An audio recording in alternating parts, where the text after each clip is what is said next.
My gosh, I am a horrible at public speaking. Why can't I just talk normally? Okay, let's try this again.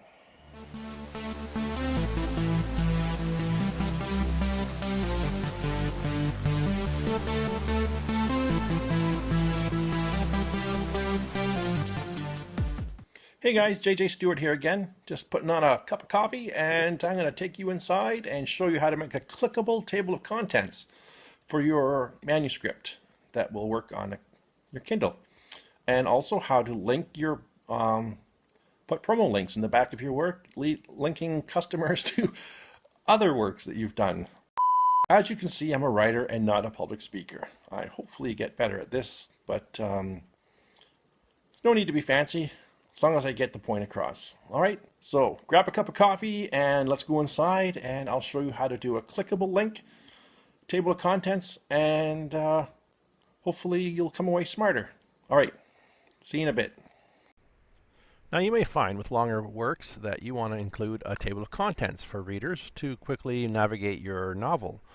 I'm going to show you how to do a clickable table of contents and also add promo links to the back of your manuscript that will bring readers to your Amazon page and see what other things you have for sale. So here's a story that I'm working on. It's not finished yet. It's a romantic love story called The Handyman. She's not done yet, but I can start showing you what to do. So first of all, you have your cover page. Okay, and then your standard legal blurb. I have a little bit of a dedication, and then right into the first chapter. Now I'm just going to pretend that I'm done my book. I'm not actually. So I added all these blank chapter headings just to teach you and show you how to do it. So the first thing you want to do is you want to go to the very first chapter, and highlight the chapter name or whatever you call it, and then you click up here to heading 1. Just click it, okay? And that will include that into heading 1. Now you'll notice how it changes it. It changes your fonts and it moves it over to the side. So I want it to go back the way it was. So I will recenter it. I'll change it back to Times New Roman and turn it red.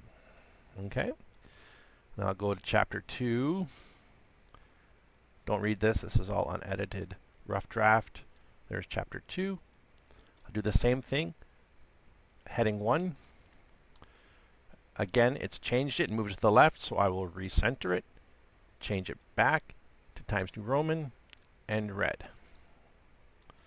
Now I'll go down to 3. Where is it? There. So 3, highlight it, heading 1. Then I'll go back and rechange it to how it looked. Okay.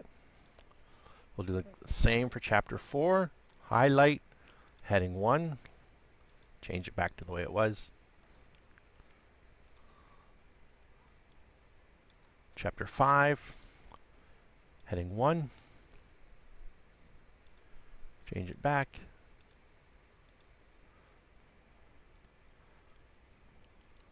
Now I like to keep everything New Times Roman, except for my cover page, which I might change the font a little bit. This is just so that when you upload your manuscript and it gets converted to a Kindle, you don't want to have all kinds of strange fonts showing up. So there's no need to be super fancy. New Times Roman is quite easy to read, and the font size doesn't matter because depending on the e-reader, your customer will have his or her choice of what it looks like. So on some e-readers, some people have big font, some people have little font, so don't worry. I just go with 14 because I like to read. Sorry. I like to see what I'm writing. I don't have to squint so much. And then at the end, pretend this is an 8-chapter book. At the end, I have my back catalog. So, okay. So I'm going to highlight this. I'm going to go to heading 1 again. Center it, go back to the way it was, and make it red. So there. Now I've done all that. I have highlighted all my chapter headings and the end of my book back matter. This is your promo you put at the end of your publications. Now I'm going to go back up when I'm done. So that's my cover page, standard legal blurb, dedication, and then the start. I like to put it in between the blurb and the dedication, if you have a dedication. You don't have to, but for when people are looking at the look inside function for your book, they want to see the chapters. And sometimes if you have chapter headings, they can read that and go, oh, that sounds interesting, or whatnot. So I like to have it close to the front. You know, just for giggles today, let's put it here. I'm going to go to references, and then I'll go table of contents. Okay, click that. And we're going to go to the bottom here, insert table of contents. Okay, click that. Now, because this is going to be an ebook, you want to use hyperlinks instead of page numbers. Okay. Now we are going to just go down to one level because that's all we had. It was just one level. You can have really fancy headings like chapters, sub-chapters, and whatnot, but for what we're doing here is fine. You want to unclick page numbers because you don't put page numbers in Kindles because, like I said earlier, depending on the font size, page 7 on one e-reader is going to be page 5 on another e-reader. So we don't bother with page numbers. Okay, so we have from template, show levels 1. Click off the page numbers and make sure you use hyperlinks instead of page numbers. I'll then hit OK, and here it is.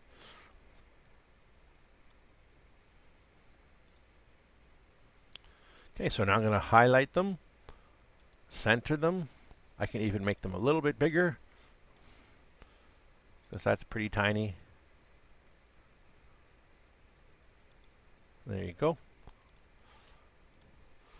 I can even drop it down one and go table of contents.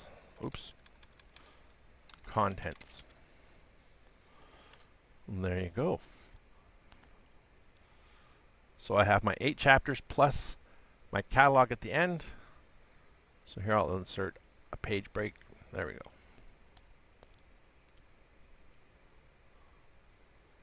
For some reason, it didn't put it here. There. Moved it up.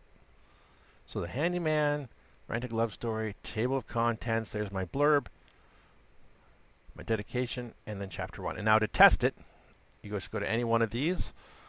Oh, I forgot to mention, you can also change the color. So you don't like the color it gives you. Not a problem. Let's make it a nice, nice dark color. Maybe darker than that. Let's go. Okay, go red and bold. There you go. And you can even get super fancy and put spaces in between. Because remember, this is going to be on an e-reader, so it's going to be, you're going to have people trying to touch it with their fingers to click on it if they have a touch one. There you go. So let's just test it out. So to test it, you control click. Yep, took me to chapter 1.